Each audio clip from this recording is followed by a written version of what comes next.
हे जे कपल आहे इथे बसलेलं यांचं लग्न तर म्हणजे भारतभर गाजलं होतं तेव्हा जेव्हा झालं होतं. त्या ढेपेवाड्याचे फोटो कुठे कुठे लागले, त्या वेशभूषेची कॉपी किती जणांनी केली, प्री वेडिंग झाले तुमचे फोटो बघून बघून लोकांचे.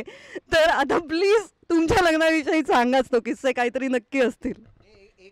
एक आठवण त्यांना विचारणार, लग्नातल्या एका समारंभात तुम्ही एकमेकांशी बोलत होतात की नव्हतात? Hemant is spelling the beans. काही नाही. काय झालं? लग्नाच्या आदल्या रात्री संगीत वगैरे सगळं झालं आणि आम्ही जिथे सगळे नाचत होते, सगळे वाटेल तसे नाचत होते. जे जे माझ्या नातेवाईकांनी जे नाच बघायला नको ते सगळे नाच बघितले होते. आणि त्याच्यानंतर सगळे हे झाले होते, जरा काय थकले होते बिचारे. कोणाला कुठं काही सुचत नव्हतं, काय करायचं, कुठं जायचं वगैरे.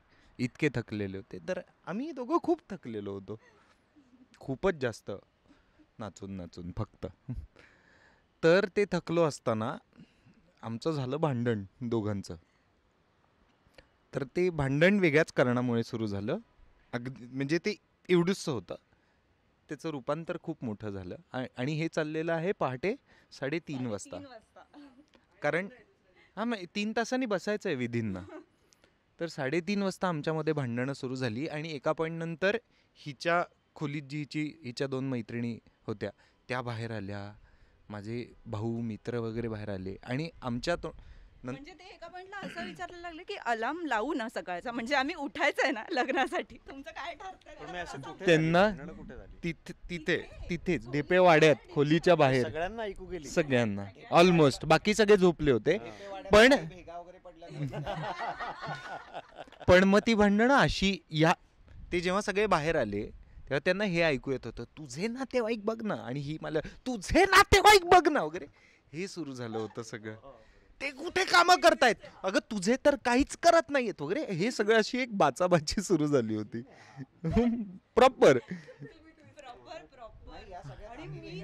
झोपलो होतो.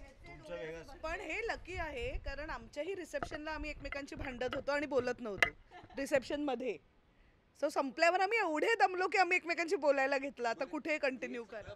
हे सगळं भांडण चालू असताना मी यांच्यासाठी एक बंगला निवडला होता राहायला.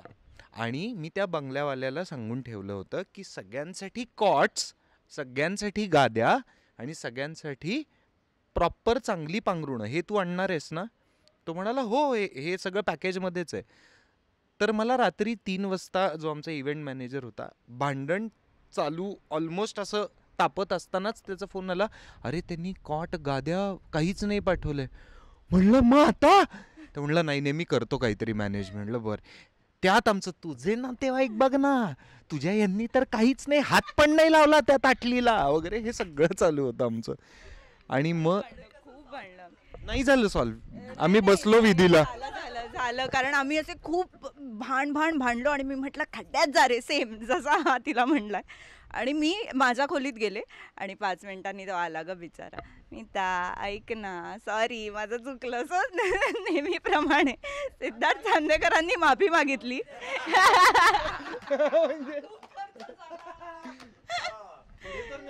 आणि ते सॉल्व्ह झालं.